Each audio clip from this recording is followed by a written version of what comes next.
You want answers? I'm as mad as hell, and I'm not going to take this anymore. You want answers? You have offended my family. I think I'm entitled. You want answers? I want the truth. And you have offended Shaolin Temple. You can't handle the truth. Surely you can't be serious. I am serious. And don't call me Shirley. Radical Rant. Oh, yeah. Remember all that fun we had in 2010 with the Stoners Against Legalization? They were a loose collection of starry-eyed idealists, anti-authority anarchists, and unscrupulous medical marijuana business owners who truly believed that keeping healthy people out of jail for using pot would end the gravy train they're enjoying from their current medical marijuana laws. I dubbed them the I Got's Mine crowd and unleashed a torrent of blogging fury to call them out and expose them as the enemies of legalization that they are. Well, get ready for round two. An unprecedented coalition of pro-legalization groups, including Drug Policy Alliance, Marijuana Policy Project, Safer Alternatives for Enjoyable Recreation, Sensible Colorado, National Normal, Colorado Normal, and Mile High Normal, filed 8 ballot initiatives to legalize marijuana in Colorado. From those 8, they will see which will pass muster from the Secretary of State's office, which gets the best official ballot title, and which poll with the best chance of winning. However, one group, the Cannabis Therapy Institute, you know, the folks who brought you Miguel Lopez making a scene at the Capitol that killed a patient-friendly amendment, and then blamed the legislator who submitted it, is fuming mad that they weren't given the chance to vet the language before submission. Here are some of the reasons, and this is up on their website at the Cannabis Therapy Institute, legalize2012.com. You can find it for yourself. This is some of their reasons why they think we should continue to lock up people who are too healthy to be part of their marijuana club. Quote, ironically, Denver conservative cannabis group Safer has always espoused the belief that marijuana should be treated like alcohol. But the MPP-DPA Sensible Safer, or MDSS, initiative treats cannabis much stricter than alcohol. By limiting cannabis consumers to 1 ounce at a time, unlike alcohol with no limits, the MDSS initiative will ensure greater scrutiny on cannabis consumers than any alcohol consumer ever had. Conservative cannabis group Safer. Wow. I'll have to check with the National Review, the Weekly Standard, the American Spectator, and the Christian Science Monitor so they can start writing articles on their conservative brethren in Safer. Oh, yeah, and Fox News, Rush Limbaugh, Sean Hannity, all those AM talkers on right-wing radio, Lars Larson, I'm sure they're big fans of Safer and that conservative marijuana legalization approach. So let me get this straight. Because a legalization initiative might limit you to purchase and possession of an ounce, instead of allowing you to buy as much as you want and possess as much as you want, you'd prefer that healthy Coloradoans continue to be arrested, jailed, and saddled with a lifetime criminal record. Look, if your input is, we ought to be able to have all the marijuana we want, and you seriously think that'll pass in a state that rejected 1 ounce legalization by a 59% vote in 2006, I'm not surprised you weren't consulted. This is more from CTI. The MDSS initiative would allow for and set constitutional standards for driving discrimination, employment discrimination, and tenant discrimination of marijuana users.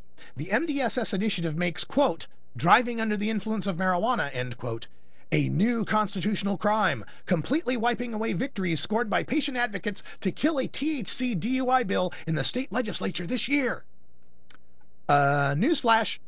Driving under the influence of marijuana is a crime in Colorado now. The scary language in Section 6 of the initiative that CTI is so worried about. Let me just read to you how this driving under the influence of marijuana is a new constitutional crime with THC DUI standard. Let's see here. I'll just read it for you.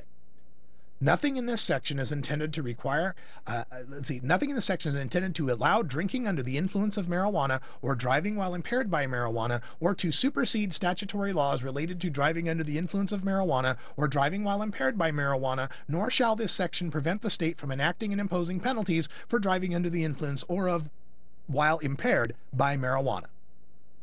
So, the cops can still bust you under the DUID laws that exist now. Now, read carefully. Do you see anywhere in that language that I just read to you, do you remember me saying anything about nanograms per milliliter or THC in the blood to determine per se DUI? No, I didn't mention that. Right. Yeah, that's because it's not in there. Although the way that CTI phrases their scaremongering, it makes you think that that's something they're trying to put in there. Yeah, pretty shady. Yeah, I guess CTI would prefer an initiative that protects cannabis consumers from driving discrimination, and without that, healthy cannabis consumers ought to still be locked up even when they're not driving. And they also say that what else? They said it has employment discrimination and tenant discrimination. Let me give you the words behind that as well.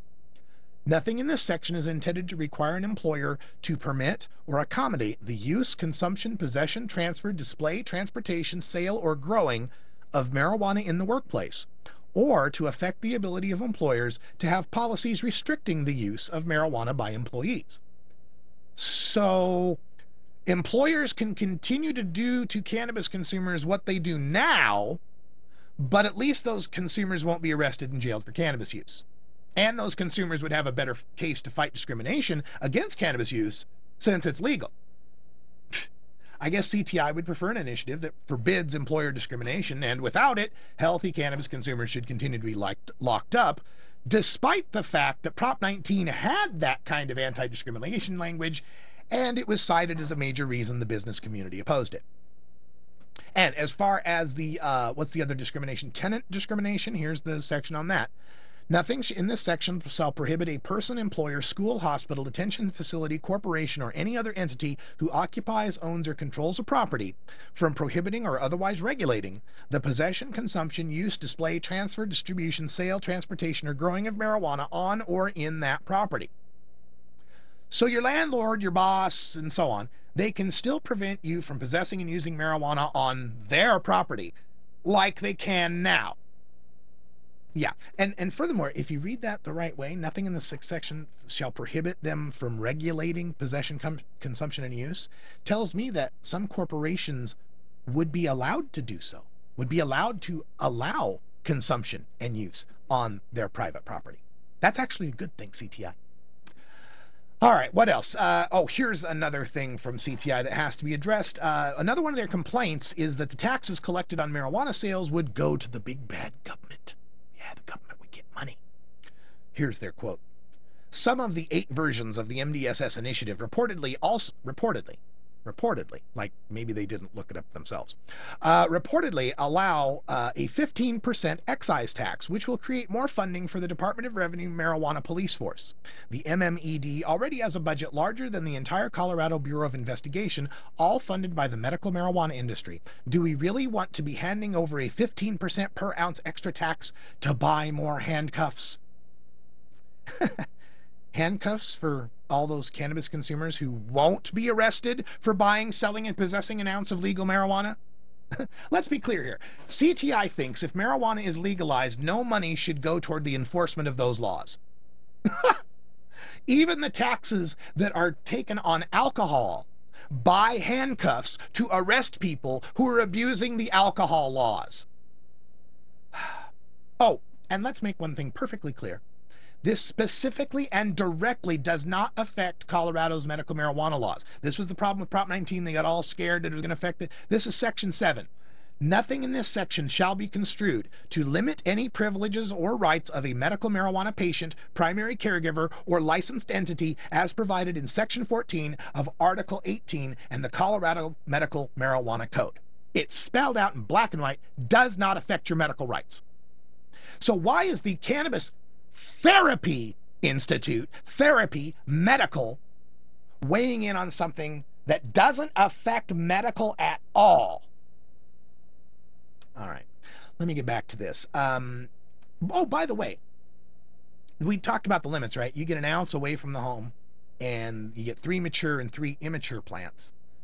But like Prop 19, this initiative allows you to keep at the place you're growing all of the marijuana produced on the premises, or as we like to call it, a shit ton of marijuana. Let me read the section. Notwithstanding any other provision of law, the following acts are not unlawful and shall not be an offense under Colorado law or the law of any locality within Colorado, or be a basis for seizure or forfeiture of assets under Colorado law for persons 21 years of age or older. A, possessing, using, displaying, purchasing, or transporting marijuana accessories or 1 ounce or less of marijuana. So that's transporting, that's outside your house. B, B, possessing, growing, processing, or transporting no more than 6 plants, 3 or fewer being mature flowering plants, and possession of the marijuana produced by the plants on the premises where the plants were grown, provided that the growing takes place in an enclosed locked space, is not conducted openly or publicly, and is not made available for sale. And C, transfer of 1 ounce of less of marijuana without remuneration to a person who is 21 years of age or older. And if you're sick or disabled, you can still get your card and have your 3 and 3 and 2 ounces away from home, but this legalization allowance allows you to have even more at the home than the medical marijuana law allows you to have right now.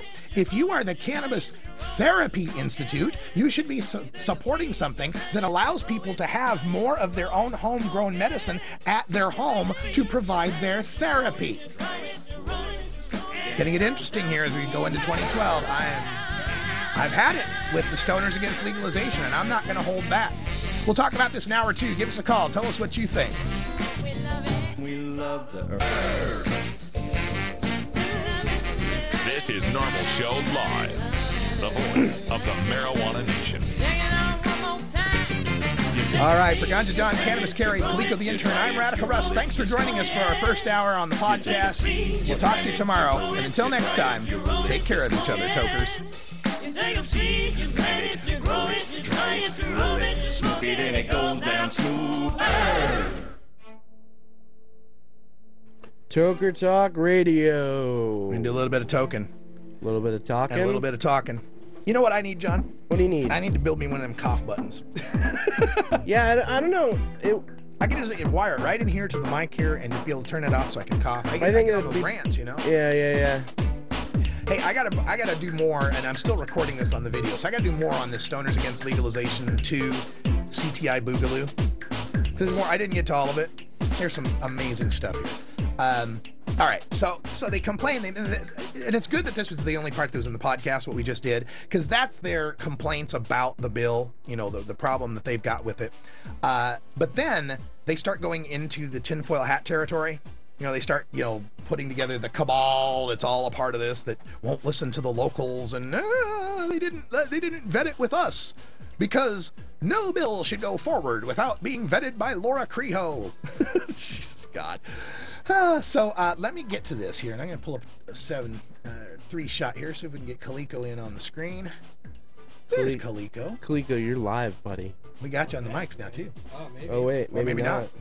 Maybe now. I might have him plugged into the wrong one. Try 5. Maybe now. He's in one of those somewhere. Maybe now. He's in one of those. Try somewhere. that again. Maybe now. There There it is. What did I put him in? This one. Guess. This one? Guess, Mike. Oh, okay, so he's in guest. I should have clipped the other one probably. Whatever. We got it figured out. Yeah. Hello. But Kaliko's here. Glad to have you here. And Cannabis Carry's here. Cannabis Carrie's in the chat room still. Carrie, you still there? Yeah, I'm here. I am. You know, I'm trying to get Hasselback to call us up because he wants us to get some information out about a marijuana march tomorrow in Lansing, Michigan. Oh, okay. Hasselback, call us up. All right. Well, this camera shot's not working, so I can go back to the rant here, rant screen, and talk more about the tinfoil hat territory. It's just amazing stuff. Yeah, got the band hammer here. We're gonna go bash some skulls here, right? Knock some sense into them. For Asgard. For Asgard. Yeah, we go. Whoa. Here is and we got calls coming in. Let's go to the calls for what? No, just Never lost it. mind. All right, call in a second here because I got some more ranting to do. Here they go into tinfoil hat territory and they explain how this out-of-state cabal, you know, with Mason Tvert and Brian Vincente, who are, I think, Colorado natives. I couldn't verify that for sure, but I think they are. How they went ahead without their blessing, right? Here's the paragraph. I just love this. This unilateral move by MPP DPA Sensible Safer casts doubts that any cannabis law reform ballot initiative in Colorado would be successful. These conservative groups seem to want to duplicate the strategy of dividing and ignoring the progressive grassroots, as MPP DPA did in their medical marijuana campaigns of 1997-98 nationwide. Okay, the conservative groups that won their medical marijuana campaigns in 1997-98, right? They won. And they helped to win the medical marijuana law you currently have in Colorado? You know, CTI keeps trying to paint this as some sort of conservative versus progressive argument, But in the very next sentence, they shred any credibility you might have given them, any shadow of a doubt you might have given them about their understanding of the ideological terms conservative and progressive. Quote from CTI. Many people don't know that billionaire currency manipulator George Soros funded Amendment 20 in 97-98 through the Marijuana Policy Project, headed by Rob Campion in D.C., and the Open Society Institute, headed by Ethan Nadelman. Nadelman now works for the Drug Policy Alliance, based in New York and California, but also funded by Soros. Yeah, George Soros, Kaliko, that man demonized by conservatives from Glenn Beck to George Will as the liberal billionaire scourge trying to legalize drugs. That's CTI's conservative boogeyman. That's amazing. Absolutely amazing. Okay. Let me go on. No. This is not a conservative versus progressive thing. This is a rational, educated, politically mature adults versus people with their brains in vapor lock who think a majority of the voting public is ready to treat marijuana like tomatoes. Look, you got your heart in the right place. I never disagree with that. Hey, let all the pot prisoners go. Treat marijuana like tomatoes. Grow as much as you like. Sell as much as you like. Smoke as much as you like. I'm with you. But I'd like to pass something in my lifetime that keeps me from going to prison. I'd like to see that. I'm willing to start with an ounce and 3 plants, 3 mature plants. I think that'd be just fine for 95% of us out there that are healthy people smoking marijuana for fun. I think that would be, I think I could find a way to get by on that. My God. Let me finish this up. There were some comments as well. And you know, the real Tinfoil Hattery, the real Asshattery always takes place in the comments. And some of these people chipped in, or chimed in. Sorry, I'm getting ahead of myself. Kathleen Chippi pointed this out in the comments. I'm sick of you effing know-nothings. I'm starting to believe you're cops infiltrating to cause problems. Yeah, that's me. I'm a plant. This guy's the fuzz. I'm a plant from the DEA. You've been working this undercover thing for a long time, I'm so Russ. deeply undercover, man. Yeah. Yeah. I went and played music for 15 years smoking dope so people would think that I was really a stoner. Yeah. No matter, because enough people appreciate and respect CTI and ACT and other local groups that this will be Prop 19 all over again, and we will help kill it with smiles on our faces. Let me just pause, let that sink in. That's a group called the Cannabis Therapy Institute. That's a woman named Kathleen Chippi, who's saying she will kill legalization with a smile on her face. That sounds like something that Bill Bennett might say, or Gil Kurlikowski might say, or any number of prohibitionist, rabid drug warriors who think that I need to be put in a cage because I enjoy cannabis. And you're smiling with them. Yeah. Let me go on. Kathleen Chippi continues. It is better to have nothing different rather than have shit language screw with patients, caregivers, and voters in general for years to come. It's better to have nothing. We're better off with what we've got now. I got's mine. I'm a patient. You're a criminal. Yeah, heard it. Heard it before in 2010, and I didn't stand for it then. I won't stand for it now, Kathleen. I'm calling you out on this. God, I hope you're listening. Give me a call, 971-533-7111. Any of you CTI people, any of you supporters here, detractors of legalization, bring it. Miguel? Please, call up. I got his cell phone number right here. I'll treat you nice. No, I'm not going to call out to them. No, I'm going to just send him a text and then see if he wants to call in. No, really, I am. All right, you do that. So yeah, opposing legalization. If you oppose these initiatives in Colorado, I'd love to talk with you. Come on, bring it. It'll be fun. All right, let's see. This language and any language will fail as the national groups have split the vote, and we're not even in 2012. And she meant we're, but she wrote were. So, all right, whatever. That's Kathleen Chippi. Here's another one. Let's see. Here's Mason Tvert forwarded me this one. He got a hate mail on this one. Mason sent me in. Everybody knows you are working for the DEA to recriminalize and to make cannabis users second-class citizens. Good luck cooperating with the fascists, you sellouts. Hobbit. Why don't you all go away? Nobody needs you here anymore. Wow. So, let me get this straight. Mason DeVert, the guy who put forth the language that legalized marijuana in the city of Denver and helped put forth the language that legalized marijuana in 2006 that failed, the guy who keeps putting forward the language to legalize marijuana is the guy who's trying to recriminalize it, working for the DEA. Can I? Yeah, please. She called him a hobbit. A hobbit, yeah. What a bitch. Yeah, well, no, this is somebody else. I don't know if it's okay. Specifically. Whoever said it, what a bitch. And besides, he's like 6'1". Yeah, he's not even near hobbit sized. You know, Danny Danko is closer to hobbit sized than Mason DeVert is. Right, I'm pretty close to hobbit size. Yeah, Kaliko is close to hobbit size. Not nearly hairy enough feet though. I don't want to see Kaliko's feet. Thank you. All right. What else do we got they're here? good looking feet. Oh, here's another one from Kathleen Chippi. Another one from Kathleen Chippi. In response to Paul. Now, somebody named Paul responded on the blog, but it wasn't Paul Armentano, because Paul's got better things to do.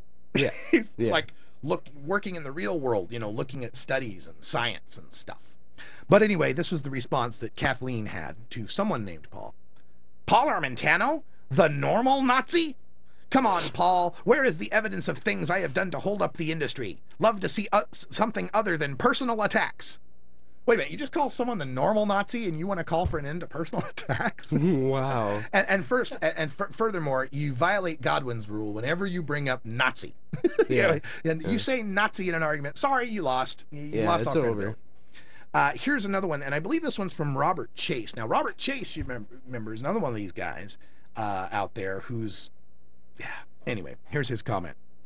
If this is Paul Armentano, we know about your organization and its commitment to legalization. Your president said NORML did not care about legalization in West Virginia and that it is too easy to get cannabis in California. You aren't rational and you aren't for legalizing cannabis either. What? Okay. What he's referring to is when Alan St Pierre was on the Dr. Oz show. Oh, yeah. And Dr. Oz asked him whether or not medical marijuana in California had gone too far and that was causing a backlash among the voters. Mm-hmm. And Alan said yes. So the answer to that question is, the point of that answer is that yes, as far as the voters are concerned, what they see in California scares them about what medical marijuana is. It does not equate to Alan St. Pierre saying what's going on in California is a bad thing. And in fact, in numerous interviews, and I can point you to them if you'd like, we have many times said that people in California seem to like California's medical marijuana law. They don't seem to have a problem with it. Nobody's lining up to repeal it except for prison guards, right? So they seem to like the medical marijuana. The fact that other states got a problem with how easy it might be to get a card or how many dispensaries they are is beside the point, right? But anyway, they got to have a boogeyman. They got to have some bad guy. They got to have somebody to point at and say, see, if it weren't for them, we'd be succeeding. Right? No, the reason why these groups like DPA, MPP, have been around for decades or more and continue to get, well, I guess Safer's less than a decade, but whatever. But the reason they've been around so long, they get such public support, and they end up on the news, is because they live in reality. They talk like rational adults. They don't put on their tinfoil hats and accuse people of being Nazis all the time. Yeah. And that's what's required if we want to get marijuana legalized. As far as I'm concerned, whether or not CTI and these groups were left out, and again, our interview with Brian Vincente points out that they were given every opportunity to make all the comments they like. But as far as I'm concerned, good riddance, keep them out. We do not need those kind of voices. And some people criticize me on this. They even did in the Prop 19 campaign that, oh, you're giving them too much attention and you're helping them solidify or whatever. No, good riddance.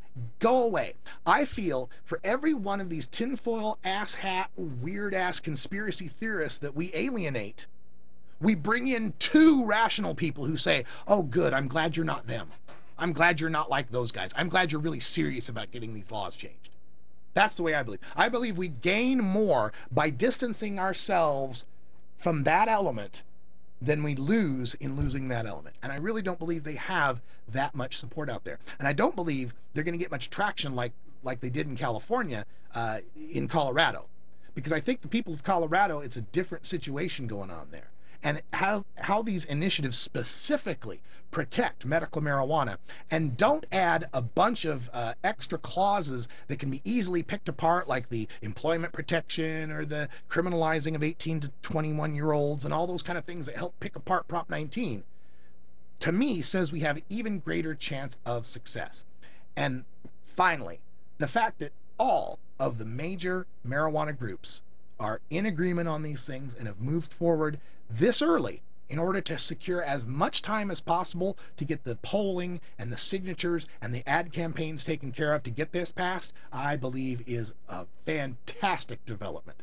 And we'll keep you posted on what's happening here with the Sensible Colorado and the 2012 legalization right here at Normal Show Live. Also listen to our other shows on the Normal Network. John Doe Radio, you'll hear it every weekday at 7 o'clock Pacific, 8 o'clock Mountain, 10 o'clock Eastern. And also Mile High Normal, which you'll hear tonight at, I believe, 6 o'clock Pacific time on the Normal Network. Stay tuned 24/7. There was always something marijuana related on the Normal Network at live.normal.org.